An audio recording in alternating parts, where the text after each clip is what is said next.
आज हम लोग रिफ्लेक्शन ऑफ लाइट प्रकाश का परावर्तन का न्यूमेरिकल क्लास 10th के पढ़ने वाले हैं, जिसमें कुछ मुख्य तथ्य जो होंगे याद रखना होगा। जिसमें सबसे पहला है प्रकाश के परावर्तन के नियम। जानते हैं हम लोग प्रकाश के परावर्तन के दो नियम होते हैं। पहला है आपतित किरण, परावर्तित किरण और आपतन बिंदु पर खींचा गया विलंब सभी एक ही समतल में होते हैं। याद रखें, जिनमें पहला नियम है कि आपतित किरण, परावर्तित किरण और आपतन बिंदु पर खींचा गया विलंब सभी एक ही समतल में होते हैं। और दूसरा है आपतन कोण परावर्तन कोण के बराबर होते हैं। और दूसरा है आपतन कोण परावर्तन कोण के बराबर होता है। चलिए इसको समझते हैं। एक समतल दर्पण बनाकर, मान लीजिए यह एक समतल दर्पण है। सूर्य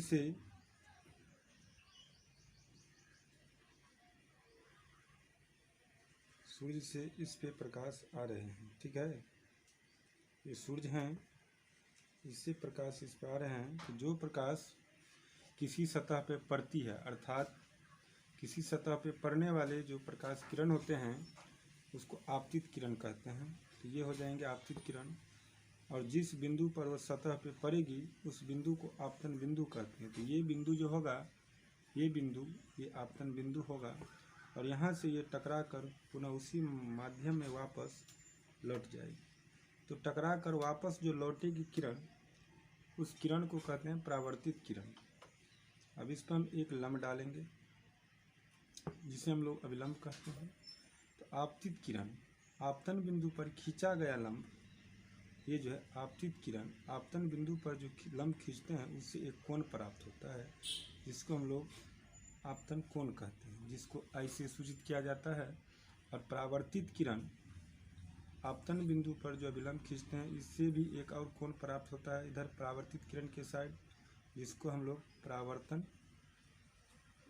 परावर्तन कोण कहते हैं या परावर्तन कोण कहते हैं इसको, जिसको हम R से सूचित करते हैं। तो परावर्तन के दूसरे नियम के अनुसार क्या है, आपतन कोण परावर्तन कोण के बराबर होते हैं। तो कोण I जो हो जाएंगे कोण R के बराबर हो जाएंगे। ये किससे होगा? प्रकाश के परावर्तन के द्वितीय नियम से, ठीक है। तो चलिए ये समतल दर्पण हम लोग देखें, तब देखते हैं कि ये समतल दर्पण में प्रतिबिंब कैसे बनता है, वास्तविक बनता है या फिर आभासी बनता है, वस्तु कहाँ रखने से प्रतिबिंब कहाँ प्राप्त होगा। अब थोड़ा समतल दर्पण के बारे में देखते हैं। तो समतल दर्पण में देख रहे हैं पहला कि समतल दर्पण द्वारा जो बना प्रतिबिंब होगा वो हमेशा आभासी, अर्थात जिसका दूसरा नाम काल्पनिक भी है। तो हम आभासी, सीधा और वस्तु के आकार का होता है। वस्तु जितना बड़ा होगा उसका प्रतिबिंब उतना ही बड़ा बनेगा। किसमें? तो समतल दर्पण में। ये प्रतिबिंब हमेशा होगा आभासी होगा तो सीधा होगा ही। तो आभासी, सीधा और वस्तु के आकार के बराबर बनेगा। जितना बड़ा वस्तु होगा उसका प्रतिबिंब उतना ही बड़ा बनेगा। और दूसरा होता है दर्पण से वस्तु की दूरी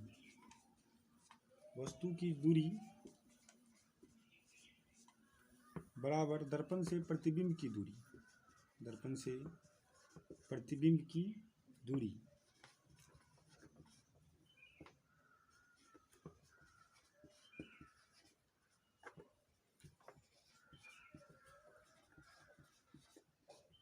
कहने का तात्पर्य यह है कि मान लीजिए समतल दर्पण है, तो इससे यदि वस्तु यहाँ 15 मीटर की दूरी पर आगे होगी तो इसका प्रतिबिंब दर्पण से 15 ही मीटर की दूरी पर बनेगी।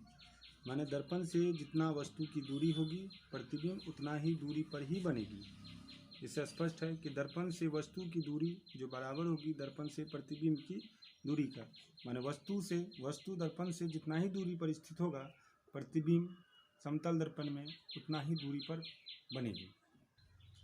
तीसरा देखते हैं, समतल दर्पण के लिए आवर्धन m बराबर 1 होता है। इसका मतलब हुआ कि समतल दर्पण के आगे जितनी लंबी वस्तु स्थित होगी, प्रतिबिंब उतना ही लंबा बनेगा। अर्थात प्रतिबिंब जितना बड़ा होगा वस्तु ही उतना ही बड़ा होगा, या वस्तु जितना बड़ा होगा प्रतिबिंब उसका उतना ही बड़ा होगा। ये हमेशा ध्यान में रखना होगा समतल दर्पण के लिए। चलिए अब हम लोग देखेंगे चिन्ह परिपाटी। तो चिन्ह परिपाटी को अच्छी तरह से समझने के लिए हमें ये समझना जरूरी होगा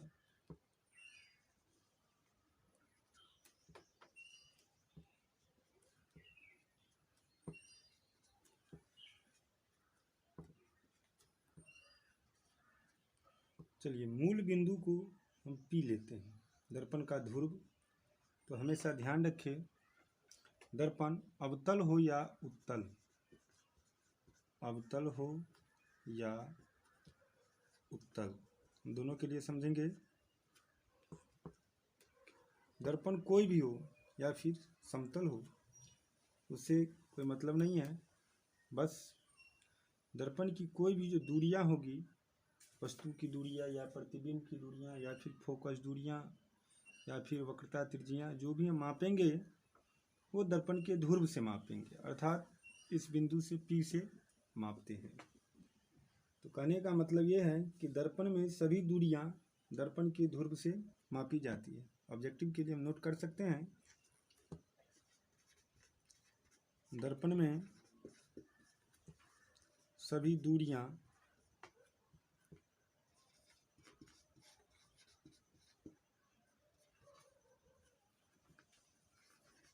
ध्रुव से मापी जाती है।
दर्पण से वस्तु जो होगी हमेशा बाईं ओर स्थित होगी, अर्थात बाईं ओर मतलब निगेटिव होगी।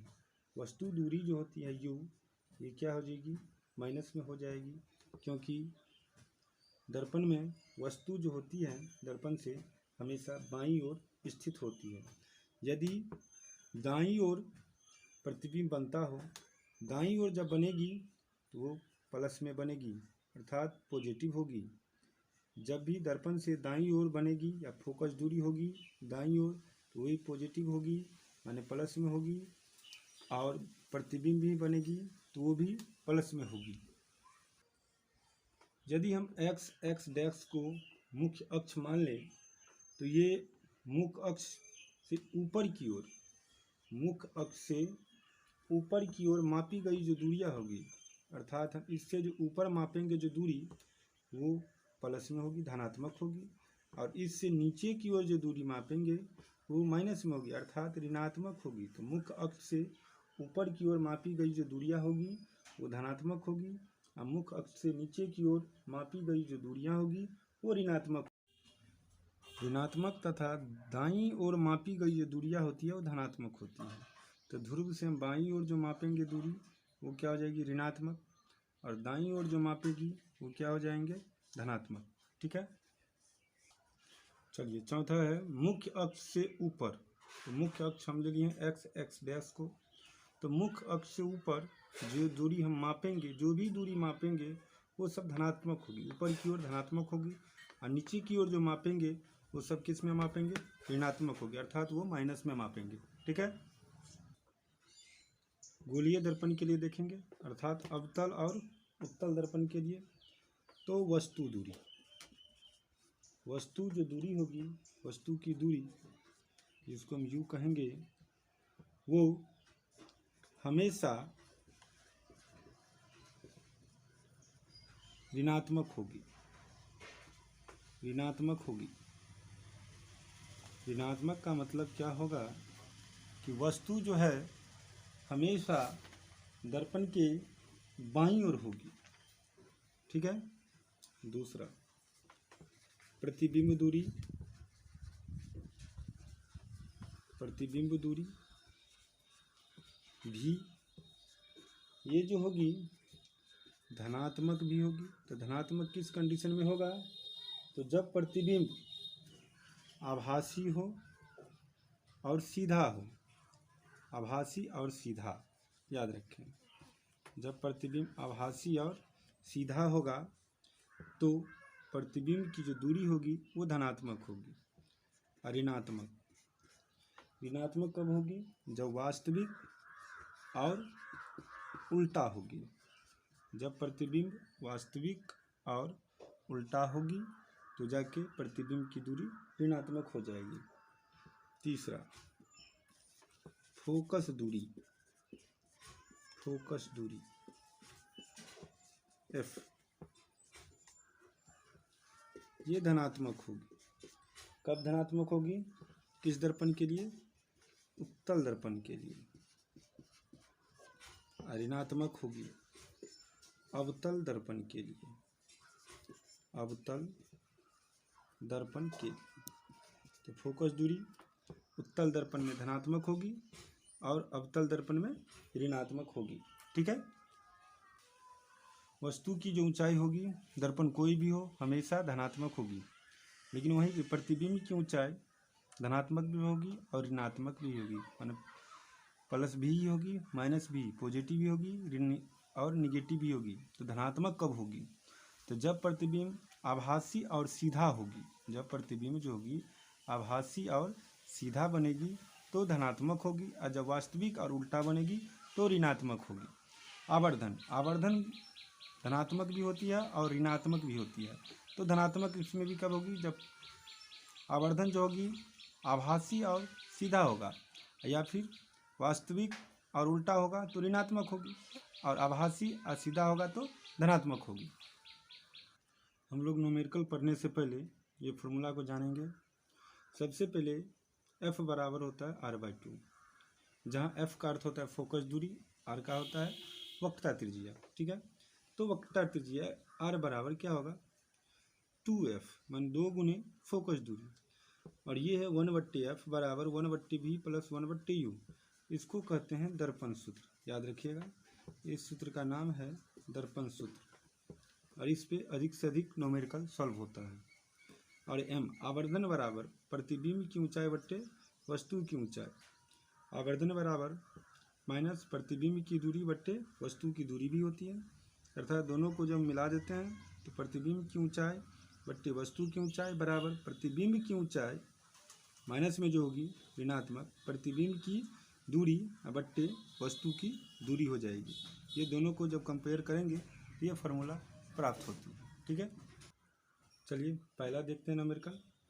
किसी समतल दर्पण के लिए, तो किसी समतल दर्पण की सतह पर लंबवत आपतित किरण के लिए, तो लंबवत आपतित किरण जब ये पड़ेगी तो चूंकि प्रकाश किरण क्या होता है, क्वेश्चन पे ध्यान देंगे।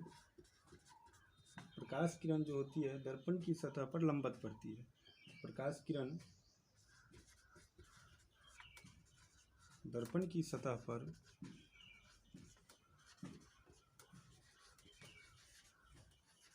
लंबवत पड़ती है, ठीक है।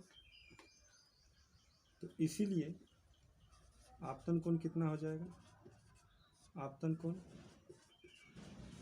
माने I 0 हो जाएगा, 0 डिग्री। तो चूंकि हम फिर क्या जानते हैं, परावर्तन के नियम से, परावर्तन के नियम से, परावर्तन का नियम क्या है कि आपतन कोण परावर्तन कोण के बराबर होता है। तो आपतन कोण बराबर परावर्तन कोण। परावर्तन का नियम क्या कहता है कि आपतन कोण परावर्तन कोण के बराबर होता है, तो इसीलिए निकालना क्या है परावर्तन कोण। तो परावर्तन कोण बराबर भी कितना हो जाएगा 0 डिग्री। परावर्तन कोण बराबर भी कितना हो जाएगा 0 डिग्री आंसर हो जाएगा। चलिए दूसरा देखते हैं। कहता है कि एक 6 मीटर लंबी वस्तु एक समतल दर्पण के सामने 2 मीटर की दूरी पर स्थित है, तो ज्ञात करें। पहला कहता है निकालने के लिए दर्पण द्वारा बने प्रतिबिंबों की ऊंचाई, दूसरा कहता है दर्पण से प्रतिबिंब की दूरी, और तीसरा कह रहा है कि वस्तु और प्रतिबिंब की बीच की दूरी निकालने के लिए। ठीक है, हल करते हैं। तो यह हम एक समतल दर्पण बना लिए। क्वेश्चन कहता है कि दर्पण के सामने 6 मीटर लंबी वस्तु 2 मीटर की दूरी पर है। तो मान लीजिए यहाँ से यहाँ ये 2 मीटर की दूरी पर कोई ये 6 मीटर की वस्तु है, ये हो गया 6 मीटर। तो ध्यान रहे चूंकि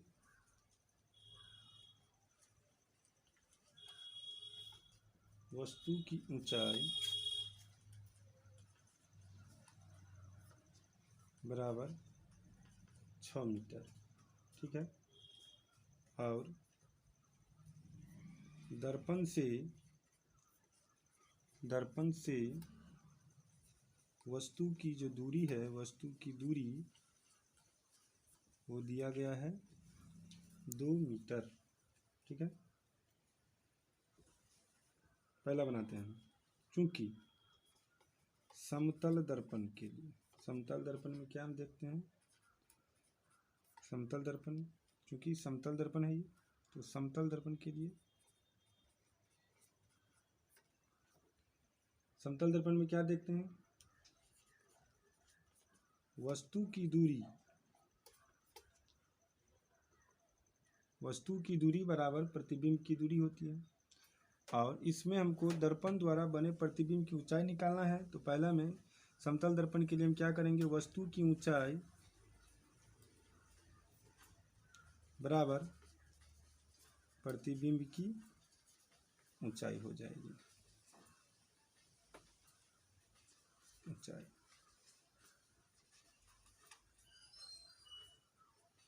ठीक है, तो वस्तु की ऊंचाई दिया है 6 मीटर, तो ये भी हो जाएगी 6 मीटर। ठीक है, लिख सकते हैं।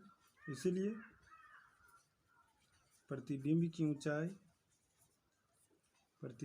ऊंचाई बराबर कितना आ जाएगा 6 मीटर। पहला का ये आंसर हो जाएगा। ठीक है, अब दूसरा क्या कहता है, दूसरा कहता है दर्पण से प्रतिबिंब की दूरी। तो दर्पण से प्रतिबिंब की दूरी क्या होगी, चूंकि दर्पण से वस्तु की दूरी बराबर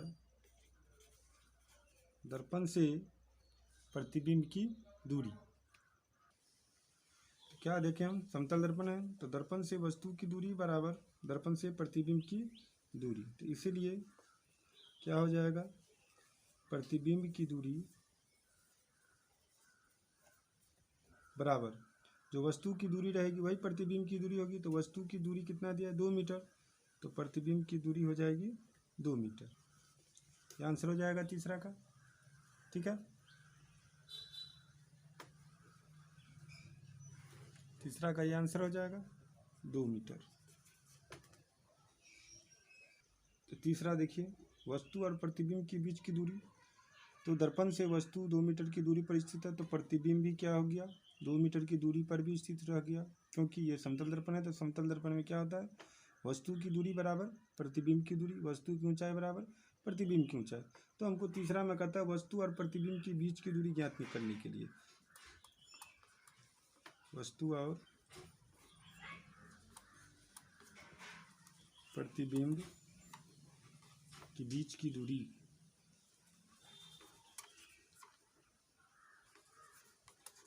दूरी बराबर वस्तु और प्रतिबिंब के बीच की दूरी ज्ञात करने के लिए हम क्या करेंगे, वस्तु की दूरी और प्रतिबिंब की दूरी दोनों को क्या करेंगे, जोड़ देंगे। तो बराबर क्या हो जाएगा, वस्तु की दूरी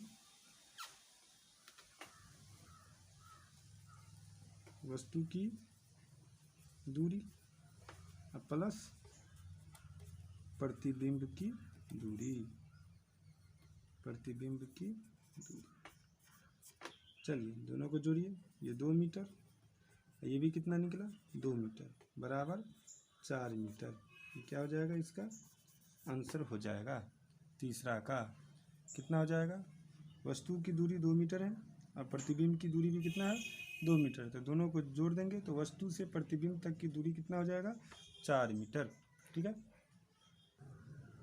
चलिए तीसरा नंबर क्वेश्चन है, यदि किसी वस्तु और समतल दर्पण में बने उसके प्रतिबिंब के बीच की दूरी 8.6 cm है तो वस्तु दर्पण से कितनी दूरी पर स्थित है। तो मान लेंगे, माना कि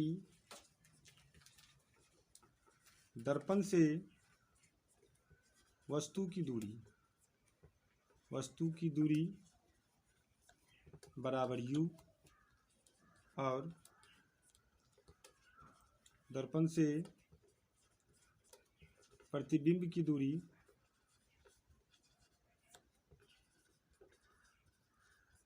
बराबर v।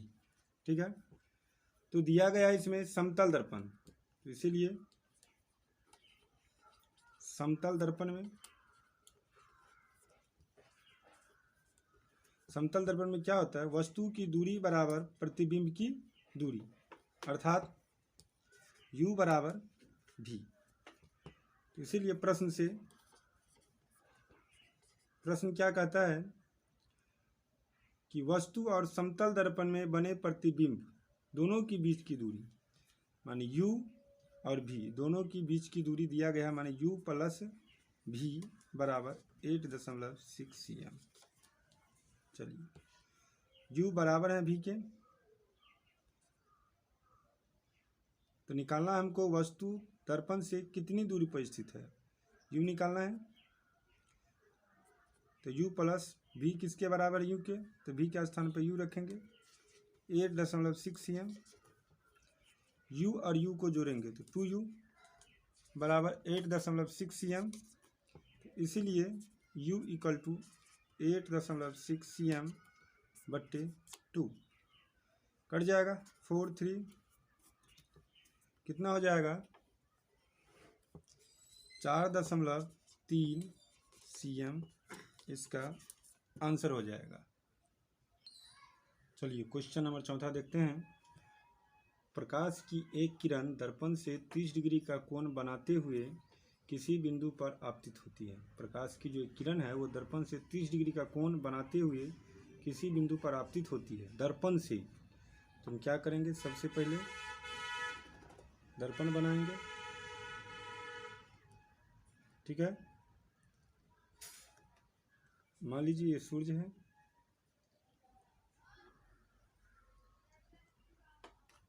इससे प्रकाश दर्पण पे 30 डिग्री का ये कोण बनाते हुए आपतित होती है।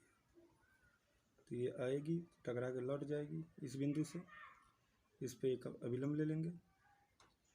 तो जब भी हम अभिलंब ले लिए, ये NO है, तो ये टोटल एंगल यहाँ से यहाँ तक का एंगल कितना बन जाएगा 90 डिग्री का। ठीक है, तो हमको निकालना कहता है परावर्तन कोण का मान ज्ञात करें, अर्थात ये कोण निकालना है। ध्यान दीजिएगा,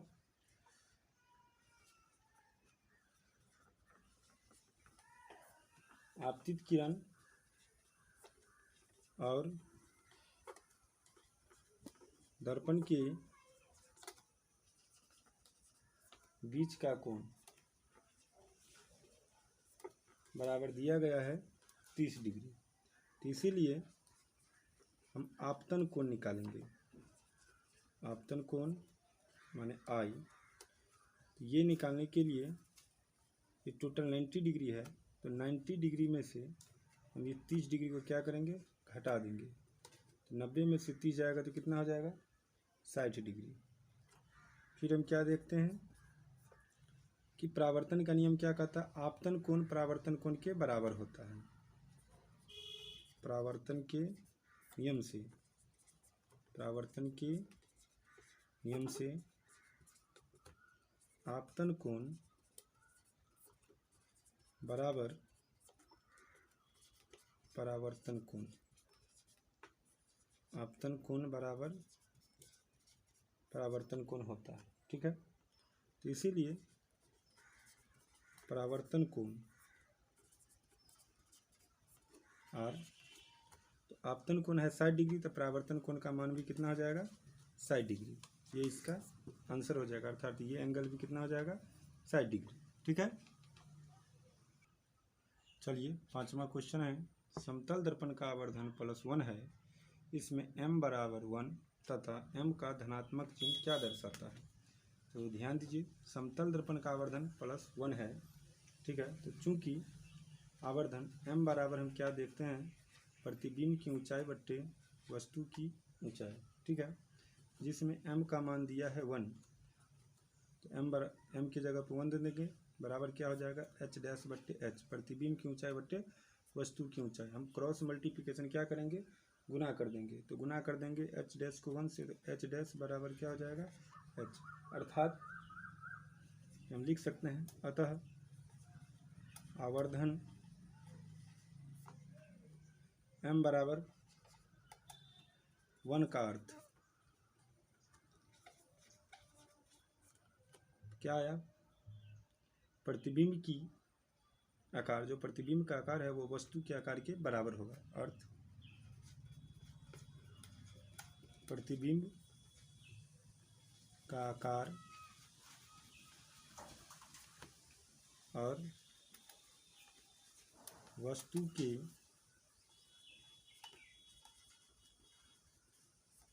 आकार के बराबर हैं, बराबर हैं। धन चिन्ह, जो धन चिन्ह दिया गया है प्लस ये धन चिन्ह, तो ये धन चिन्ह का अर्थ होगा कि प्रतिबिंब आभासी और सीधा है। धन चिन्ह का अर्थ प्रतिबिंब आभासी और सीधा है, ये इसका आंसर हो जाएगा। ठीक है, तो आवर्धन m बराबर 1 का अर्थ क्या हुआ, प्रतिबिंब का आकार वस्तु के आकार के बराबर है, और धन चिन्ह का अर्थ क्या होगा, धन चिन्ह का अर्थ होगा कि प्रतिबिंब आभासी और सीधा बनेगा। ठीक है।